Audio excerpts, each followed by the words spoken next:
In today's matchup, passing may be at a premium, at least for one side. The Jags are top 10 at defending the pass, and they'll be going up against the Browns, who will need to solve that secondary. Set for the call of this Week 8 matchup, let's bring in our commentators, Brandon Godden and Charles Davis. Well, Larry, with a sight of fans splashing in pools behind the end zone, we can only be in one place. That's Everbank Field in Jacksonville, Florida. Today, we've got a Week 8 matchup on tap here between the Cleveland Browns and the Jacksonville Jaguars.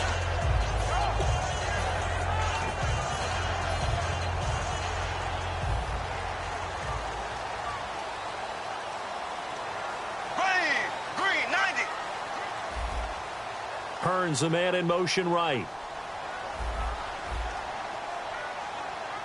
Hearns, the man in motion left. Possible run anticipation. Here's the D-line sandwiches together. And he's got room. And a nice run past the 30-yard line there. 8 yards on the pickup, and now they'll have some options on second and short. First play of the drive, let's give credit all around. Excellent blocking. But the guy carrying the ball, he was the finisher. A really nice run. Here we go. Blue 45. Blue. Now the defense definitely showing blitz here. In motion now is Lee. Bortles to throw on second down. A hit as he throws there, incomplete. Chris Conley, the intended receiver, and it's third and short.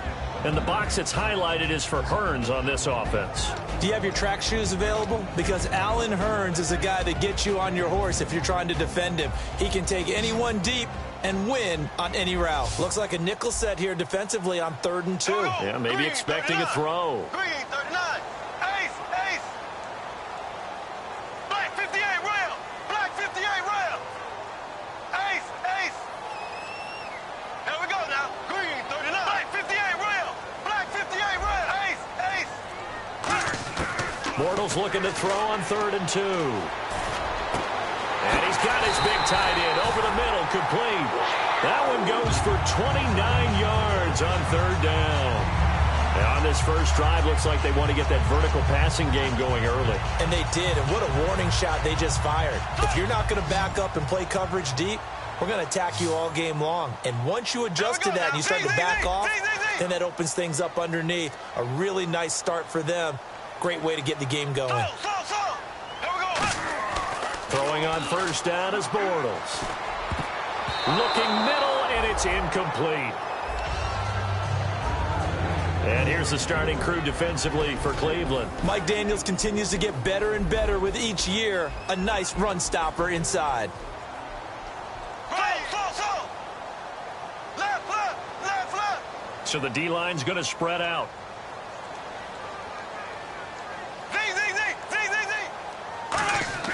Bortles will try again on second down. Sideline throw, it's complete. And a nice job there of keeping the toes inbounds. If you're running out route, it's likely you're going to end up near the sideline. And what did we just see there?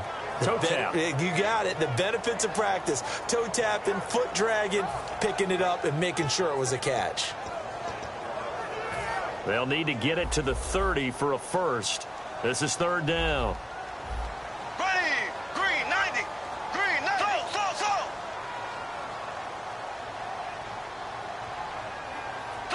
Slow. Here we go. Blue 45. Slot man moves right. Here's Bortles to throw. And incomplete. The contact made the ball roam free and brings up 4th down. So on 4th down, on comes the Jaguars. Jason Myers now for the field goal try. From the left hash, this from 53 yards out. And Myers able to knock it through. And the Jaguars grab a 3-0 lead.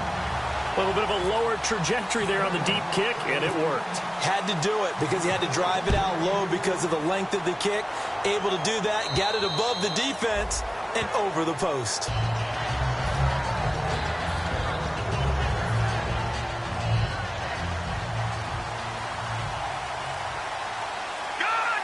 Shift together here from the D-line. Now a first carry for Isaiah Crowell.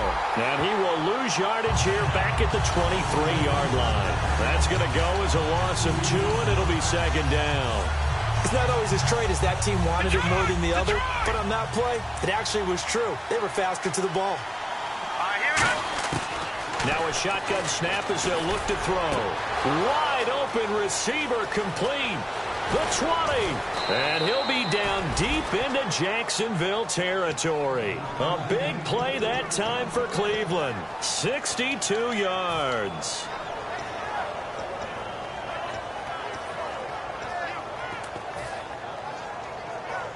Clock rolling as we hit the midway point of this first quarter. They go play action here on first down. That is caught at the 7-yard line. And he'll take it into the end zone for a Browns touchdown. Corey Coleman, his second touchdown on the season. And the Browns have taken the early lead. And his kick is good. Now Catanzaro after the touchdown to kick it away. And this will not be returnable. It's out of the back of the end zone for a touchback. And out now comes Jacksonville as they get ready to go. And fortunate to get points on the board last time. They had to hit a really long field goal to do so. The kickers in today's game are so good and so skilled and hit from distances that we almost start to take them for granted. And we can't do that. That's a long field goal that they got 3 points out of. They've got to feel good about that, and they better make sure they love him up because he's helped them out. Yeah, now we'll see if that offense can put 6 on the board here. We'll see. Well, they decided to air it out a little bit on that play, take a shot downfield, but the coverage was really nice, able to get a hand in and tip it away.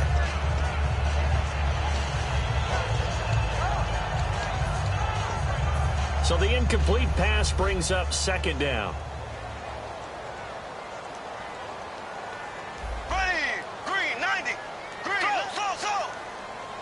And they'll send the tight end in motion left. And some changes here as the D-line separates some.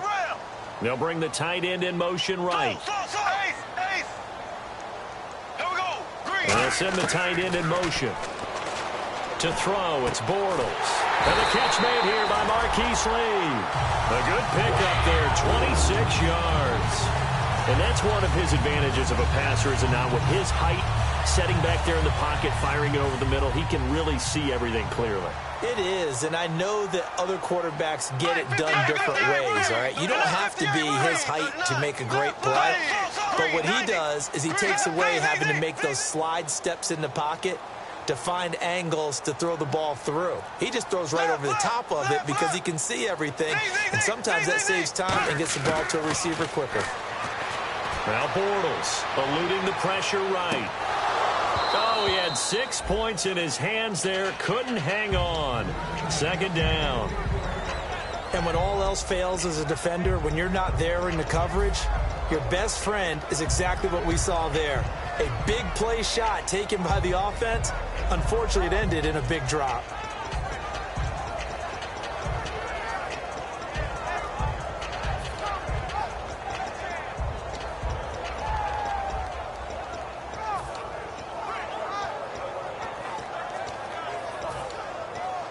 Second down following the incompletion. One receiver left, 3 to the right. In motion now is Lee.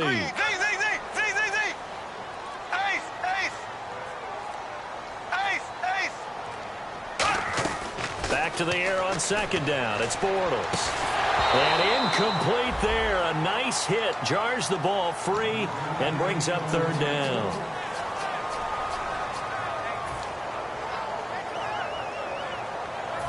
Third down here for the offense after the incomplete pass. Here we go. Green, 90. In motion now is Lee. Black 58 rail. Black 58 rail. Throwing his Bortles on third down. And this is caught on the sideline. But no, they'll say out of bounds. He caught it but was not in bounds. Incomplete. A third down, he tried to stay in bounds, did all he could. He caught it, but was led a little bit too far. Yeah, and that's always difficult, isn't it? Because you know half of your body is trying to stay behind while the other half is reaching out, trying to catch the football. The top half worked. It was the bottom half that was in question. The 3 straight incompletions, they don't care. That hasn't dissuaded them. They're going to go for it on 4th.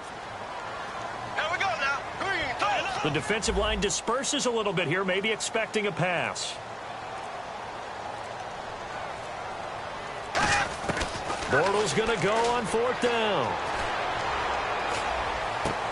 He rifles one that's intercepted. A great read, and it's picked off. And this one will be returned to right around the 38-yard line.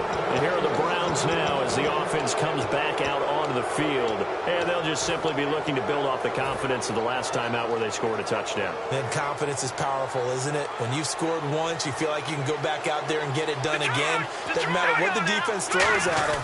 They feel like they're in a groove right now, and they want to get out there and show it. Yeah, hoping to stay in that groove here this go-around. Give them 3 on 1st down. It'll set up a 2nd and 7.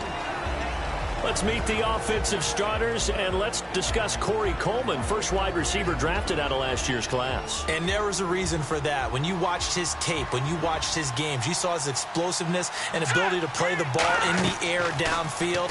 Don't get hung up on the fact he only ran 4 routes at Baylor.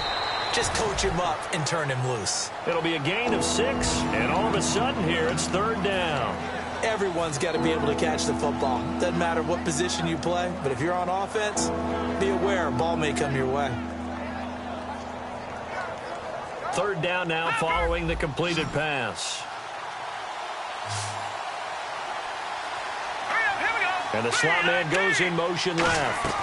They'll try to run for it with Crowell. And he gets it down to the 48, enough for the first. The offensive line and its ability to open holes in this defensive front, something they were confident they could create in this game.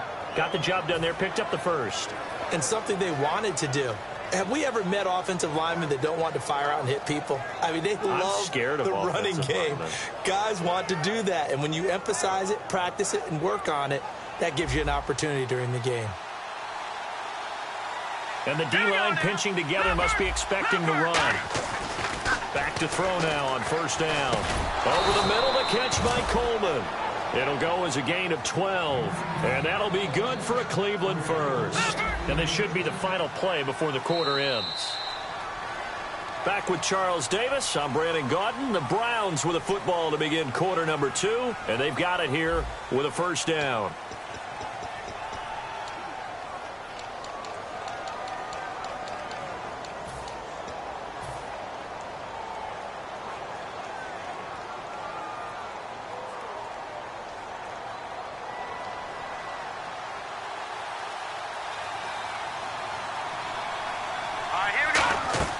They'll drop to throw. A screen complete to Crowell. The 1st down screen pass, good for 5. For a second there, I thought that might break big. Screen pass, looked like it was coming together, looked like there was an opening.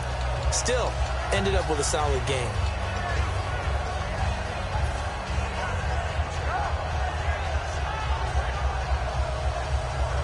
Completed pass play. Now let's see if they go back to the air or to the ground. They come up in an empty set. 4 wide receivers, 1 tight end. Going for the deep ball. And the defense has it covered. It's intercepted. Picked off by Jason Verrett. And a big turnover there as his guys will get the football back. The Jaguars getting set to go. And following the interception, just any interception, are you a little bit more cautious when you start that next drive, or no, you just throw that out the window? I think you are. I don't think that there's any way you can run back out there and go, totally didn't affect me. Let's just go ahead and be loose with the football again. You're going to take care of it, but you have to be careful about being too cautious because now you can't run any offense at all. Still want to attack. We'll see how they attack them here. They come out here in the eye. Blue 45. Blue 45. And the wideout in motion.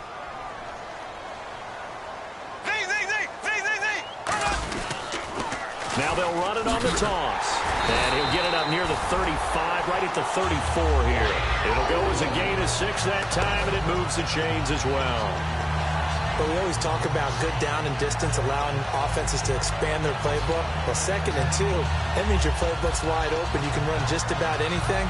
But a lot of times, the play caller, he just looks down at his sheet, sees the short yardage runs, and goes to one of those.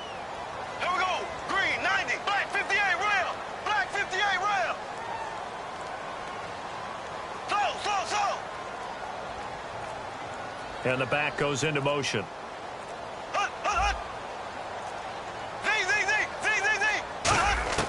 On 1st and 10, here's Bortles. Flush to his right. Now he'll let it go deep right. And this will be caught at the 30. And all the way down to the 26. We saw him hit a big play there on a deep post. And most of the time, the post isn't available because usually you have defenders in the middle of the field.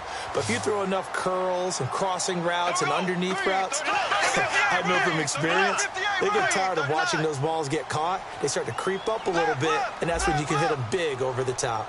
And they'll send the slot in motion left. Now the Georgia Southern man. This is Jerick McKinnon.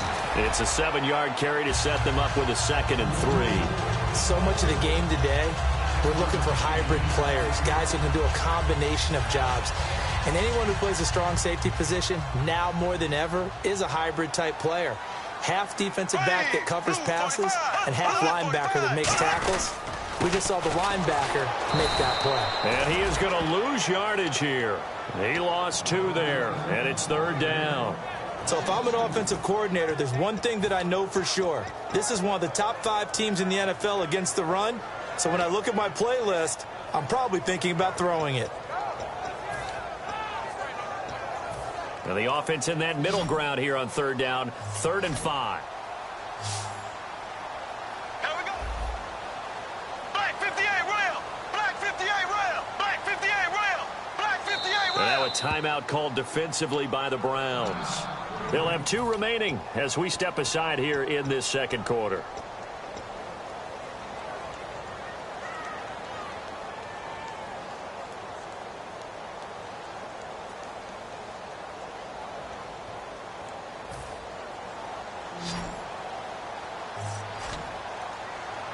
They'll come out in the pistol. Here we go now. Green 39. Green 39. Ace. From the gun on 3rd down, Bortles escaping the pressure right. He can run for it, and he will. And he gets the 1st down yardage before he's brought down just outside the 10 at the 11. Now that's a quarterback who's in charge out there right now. Wants to throw the ball on 3rd down, doesn't find anyone open, tucks it away, takes off, and picks up the 1st down. Not by a little, but by plenty. They'll try and run with their fullback. And now a fumble. The ball's out. 1:59 to go in the 1st half. Back with more from Jacksonville. Don't go anywhere. We'll be back after this. Green 90. Green 90. Black 58 rail. Black. They'll give it to him right up the gut. And he will push his way forward down to about the 3-yard line. Just a yard on the pickup there, and it'll leave him with a 3rd and 3. I do know from experience that when you slow down someone's running game, you're now doing the dictating on defense. And guess what? Now you're getting ready to tee off on their quarterback because they have to throw it all the time. But you still have to be alert for the... And he'll take this into the end zone. Touchdown, Jacksonville. A great play there. His 6th touchdown of the season. And once again, the Jaguars are back out in front. And he missed it. No good. This is going to remain a 2-point game after that one. And after the touchdown, here's Myers to boot it away. This will be fielded at the 6. And he'll take this one near the 25, call it the 26-yard line. And now Cleveland geared up to take the field. Looked like they had something going last drive. Then the interception happened. Will they recover? The memory they need to keep with them is that they did have something going. They were moving the ball on offense, had a nice sequence going. Don't worry about the other part. You can't get that back. Let's go back to what you were doing well before. I thought you were going to say they need to have no memory, but remember the good part, forget the bad. I like that even better. And he's brought down, but not before getting across midfield to the 45. They hit that crossing route really well. Excellent timing, puts it right on him, and he keeps running. Yeah, turned it upfield for good yardage. Now they go screen. It's complete. Oh, he knocks him over. Past the 20. A really good pickup of 28 yards. And that was a beautifully executed screen pass. He let the rushers get upfield and get the escorts in front, meaning the offensive linemen, other blockers out in front. Completed the pass beautifully. So now you get all that open space with big guys leading the way. Pass incomplete. It's always tough for the guys throwing the football when they think they've got a completion and the ball's almost there, and then someone sneaks a hand or two in and bats it away.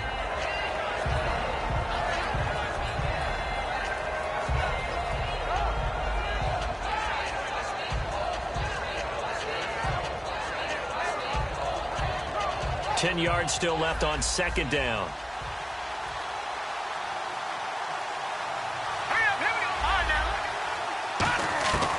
They'll stick with the passing game as he looks to throw. That's going to be caught at the 10-yard line.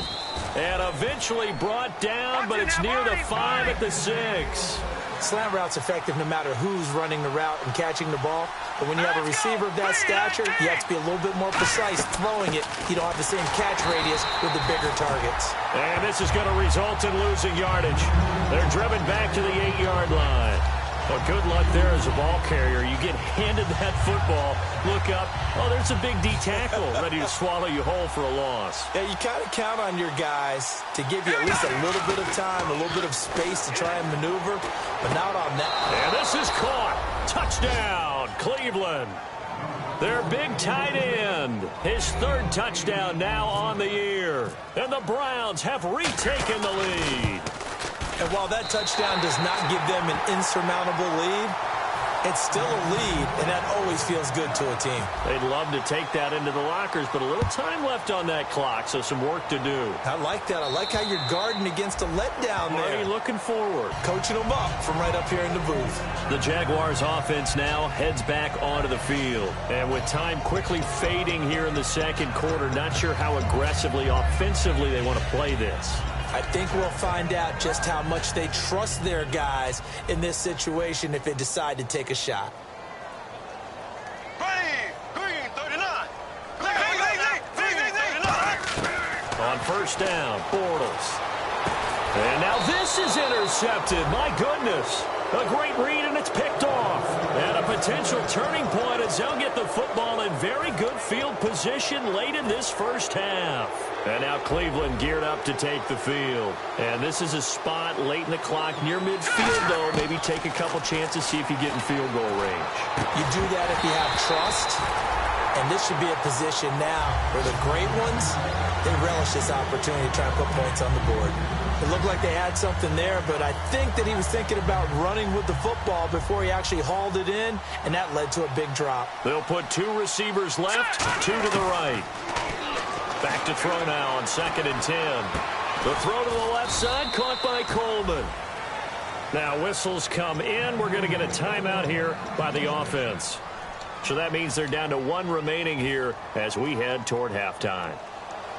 Looking to jam the receivers at the line here. Press coverage look defensively. They go play action here on first down. And no escaping this time as he'll go down. They got him for a sack. Now hold everything here. We're going to get a timeout by the offense. And with halftime on the horizon, they'll be out of timeouts from here forward. And his kick is right there. It's good, and that'll make this a 7-point game. So a good kick there, and they finish off the drive with 3. And that should be the goal for an offense. Finish each drive with points. So that's a nice job there to come away with at least something. And they're going to have really good Okay, so Larry apparently giving us the silent treatment all of a sudden, and we're going to skip ahead to quarter number 3.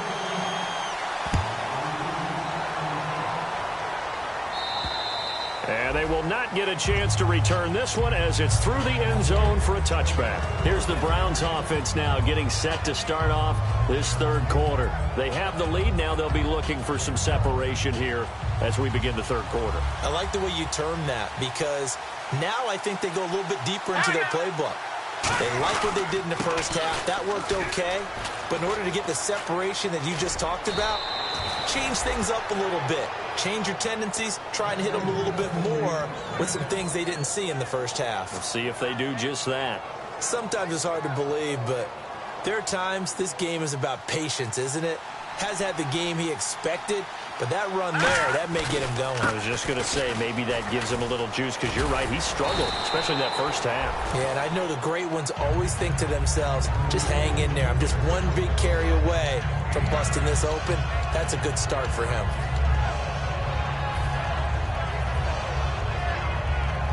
Offense readies for a 2nd and 1. Here's a play fake as they set up. Nowhere to go here. He lost the football. And the Jags grab it. And now look at him go.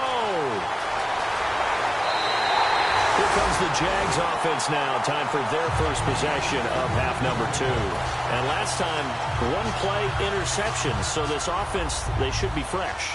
That's a good way of putting it.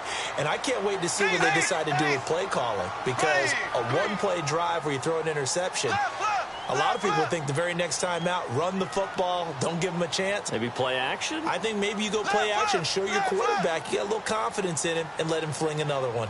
Here we go. Green, 39. No one left in the backfield as they send a man left. Now after the fumble recovery, it's Bortles. And he takes a shot on the release as this will be incomplete. How many times when we see an incomplete pass, we just look at the receiver and say, should have caught that one. That was a drop, and we just put it on the offense. How about a little credit for the defense there? They just forced an incompletion. Yeah, especially after starting in a tough spot defensively, but a good start there on first down. That'll give them a little extra confidence there, starting, as you said, in a tough spot and being able to make a play on first down. They come out here in the eye. McKinnon. Only a yard on the pickup there, and it's going to bring up a 4th and goal. This drive started with 1st and goal. Now that it's 4th and goal, anything less than a touchdown would feel like a letdown to me. And Myers able to knock it through, and that'll bring him back within 4.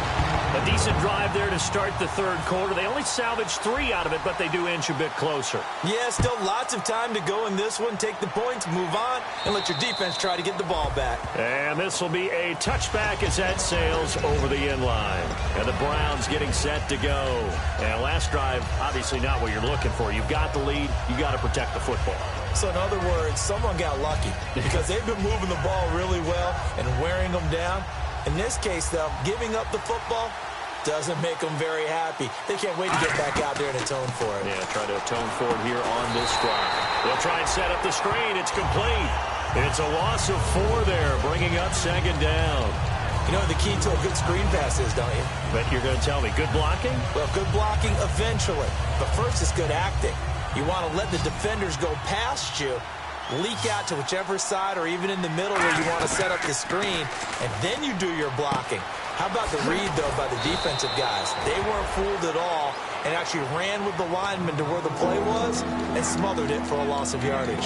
And there they went crossing route against the zone defense. What do you think of that? Takes real coordination between the passer and the receiver because you've got to read those zones and where the open spots are and be on the same page with the guy throwing the football. Because sometimes you're throwing it in front of the zone. Sometimes you're throwing it between the zones. Sometimes the receiver's going to just kind of find a spot and what we call sit down and present himself to the quarterback and throw it there. It's a tough read, but when they're in sync, it's really effective. They come out here in the eye. Now a first carry for their fullback. He'll get a nice chunk there on the first down run, and it's 2nd and 4. I love the modern game, but that was a throwback right there to see the big man with football, running, knocking people aside, and picking up yardage. That takes me back to the 60s, the 70s, when fullbacks ruled the earth.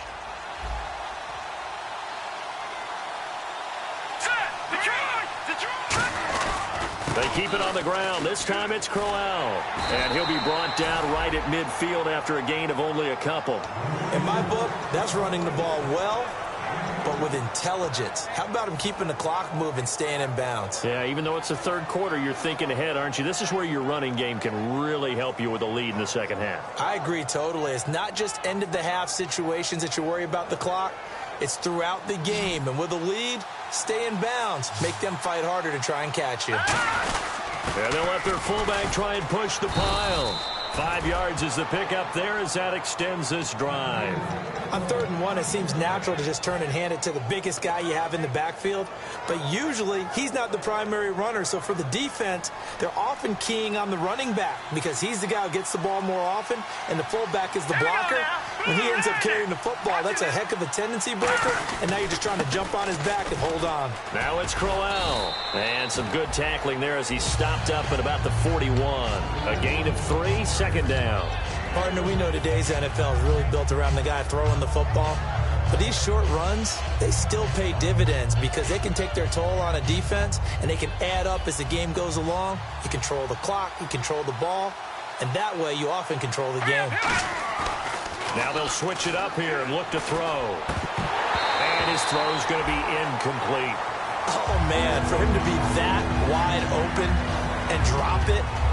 Sometimes you have just too much time on your hands, right? You end up thinking way too much, and your hands get shaky. And yes, he's a tight end, but that's a catch he should have made. This will be the 8th play of the drive. It's 3rd and 7. He'll drop to throw. Looking left side, and it's complete. And he gets this one all the way down inside the 20-yard line.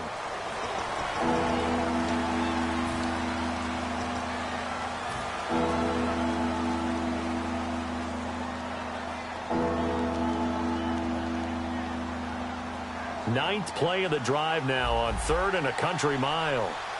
They'll put 2 receivers left. And now the Jags defense deciding to call a timeout.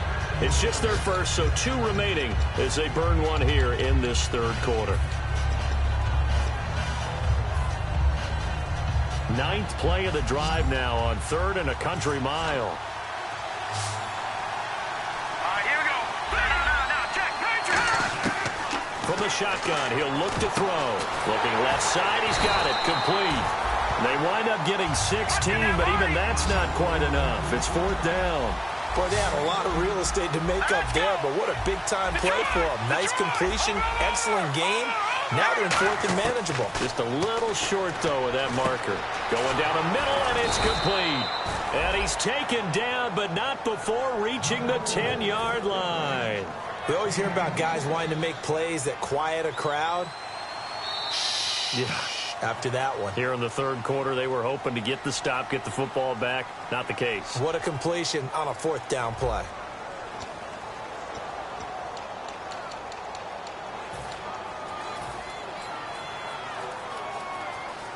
And this seemingly endless drive continues. Possible run anticipation here as the D-line sandwiches together. Looking to throw. He couldn't quite hold it. Got hit. Ball pops out, incomplete. And he still doesn't have a catch. We're into the second half. I think it's a little bit of a surprise to me, but that was one he should have caught. Absolutely. That was his best opportunity right there. He dropped it. Second down here after the incomplete pass. They'll stick with the passing game as he looks to throw. A screen complete to Crowell. And he's able to work it here to the 8-yard line. So the screen good for only 2. Now it's 3rd down. In order for a screen pass to break big, a lot of things have to come together and be well executed. But all it takes is one small thing to go wrong and keep it from being a big game.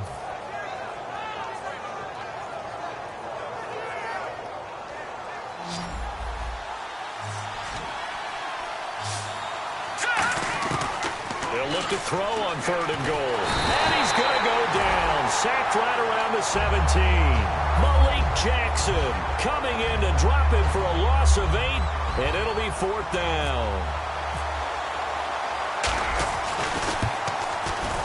And his kick here is good. And that'll make this a 7-point game.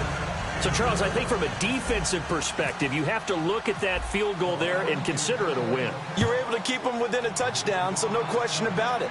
That was the kind of stand that keeps you in ball games. And that'll carry over the back line of the end zone for a touchback. Out comes the Jacksonville offense as they get set to take over here. And they had 3 points last time, but they didn't want 3 points because they were well within range of scoring a touchdown. We'll see if they can do better now. I'm with you on that one. Let's just go ahead and be frank about the whole thing. The only one happy about the 3-point kicker. Exactly. You put it through the post. That's going to help him in contract time. But that offense, you're thinking, let's get in the end zone this time. I don't know if that helped him at contract time. You could have kicked that one through. I don't know about that. I don't know about that. Super toe. Here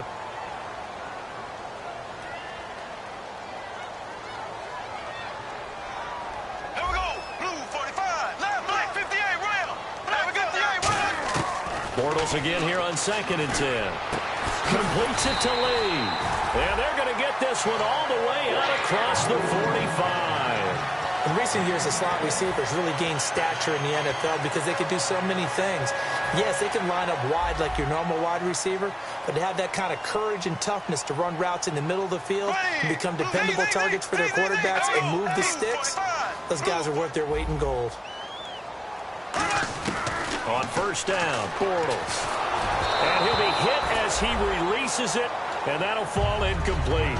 Well, that plays a statistic that's going to go on the defensive team stat sheet. Won't necessarily reflect in ours, right, the overall game sheet. But you and I know that they keep count on pressures, hits on quarterbacks, all those things, hoping to increase that throughout the game. And here we are in the 4th quarter, and they got a big one. And such a close game, a very big one. And he can't hang on. That's definitely going to be one he wishes he had back. Incomplete in the end zone. One thing I know from experience is that when the deep ball is thrown and you're the defender, you've got to fight that little bit of panic that emerges. You've got to play the ball really well. It's a 50-50 jump ball play. And guess what? They took a shot. How are you going to win it? And in this case, they managed to get it done. 3 receivers to the left, 1 to the right.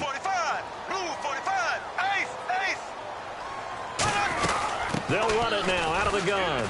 And he'll be brought down at the 45-yard line. 1 score down. Here we go.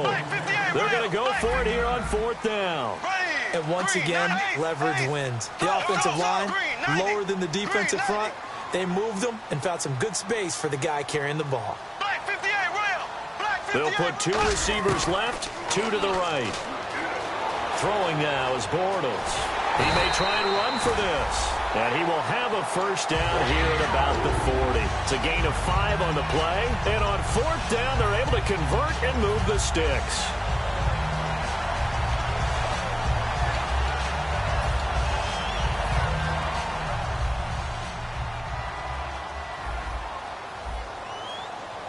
Here we go now. Green. They'll run it now out of the gun. And he'll be brought down just outside of the 30. Give him 9 on the carry that time, and they're set up with a 2nd and 1.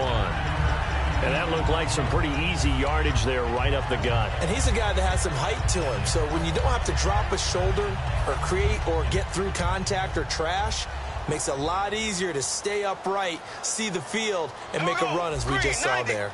Hearns the man in motion right.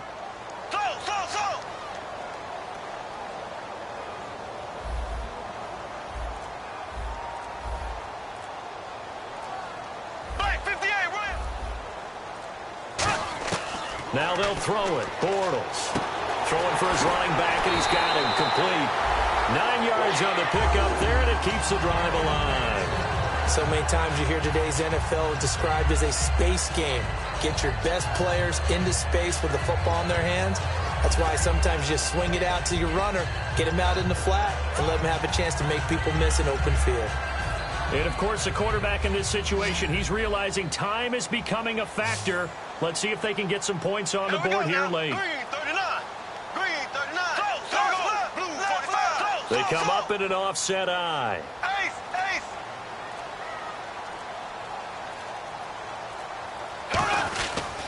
And they give this time to the tailback. And he'll be taken down near the 20 at the 21. Credit him with a 1-yard gain there to make it 2nd and 9. Well, I think we know by now that every run is not going to be broken and get all the way to the end zone. But these short ones still have their value. You can still set up your play action and throw the football. You control the clock because you have the ball and they don't. And often the physicality sets the tempo for the game. Now a handoff here to his running back. And he'll get this one down to about the 17.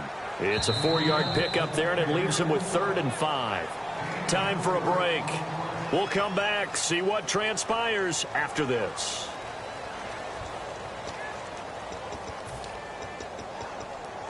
And if the defense can hold here, this ball game is over. And they're thinking more than just holding. They're thinking about a takeaway to finish things off.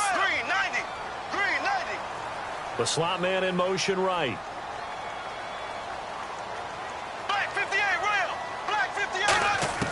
From the gun on 3rd down, Bortles. He dropped it. Couldn't hang on in the end zone. So no 6 points, incomplete. I'm not sure we could spot any tendency here on this 3rd down. They could have run it or passed it. Either one was available. They chose to try and get it through the air, but they were unsuccessful. Down 7, and they've got to go for it here on 4th down. Left. Here we go. Great. 58, William.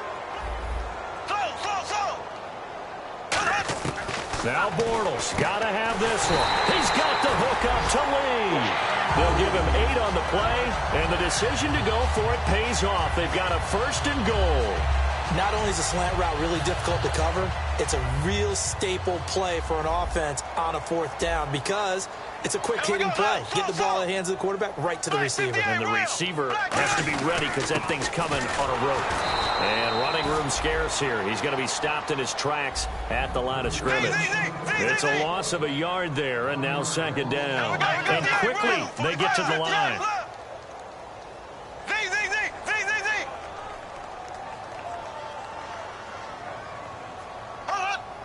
And they still need 10 yards here to find pay dirt. It's 2nd and goal from the 10. Only a yard there, and that'll bring us to 3rd and goal.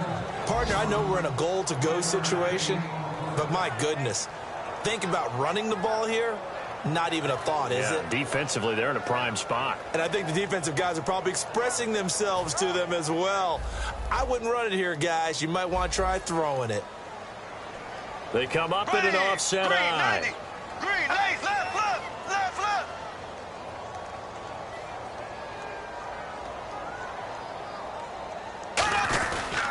Here's McKinnon. And yes, he's into the end zone. So they get the late score they needed. And now the extra point can tie this thing up in the final minute. And while it appears the heavy lifting was accomplished by scoring the touchdown, they're still down 1. That extra point is not a gimme. And on the outside, they're playing press coverage.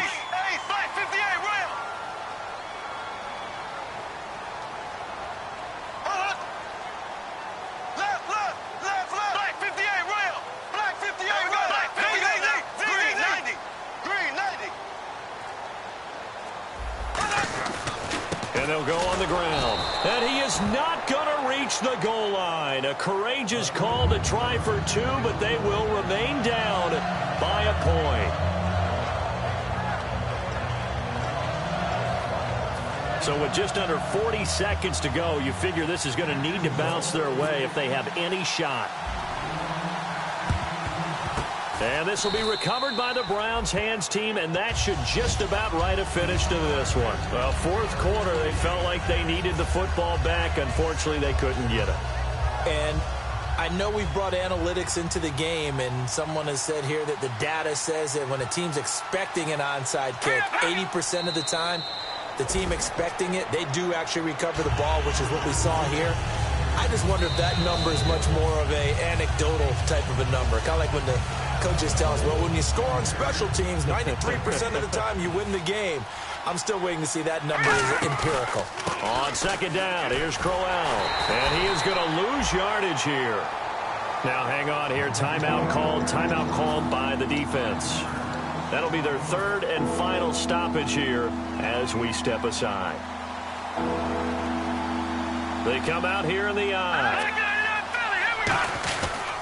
On third down, Crowell. And he is going to lose yardage here. That'll make it fourth down after a loss of 1. Well, on that play, the expression, don't blink, you might miss something, certainly applied. That was fast. Defense diagnosed the play, and it was over in a heartbeat. And this is away. It's a high kick, and he got all of it. And that is much too long. That's into the end zone for a touchback. Out comes the Jaguar offense now as they get set to take over. Look at the clock. Everyone knows the situation. And now a timeout called defensively by the Browns. And as the two teams talk it over on their respective sidelines, we take a break.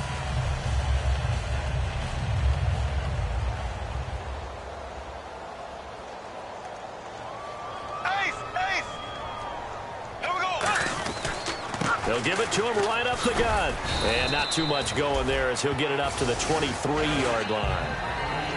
Well, going into the final play of this game, they knew that they needed some type of a miracle there at the very end, but they couldn't get it done. However, we were treated to really a spectacular affair.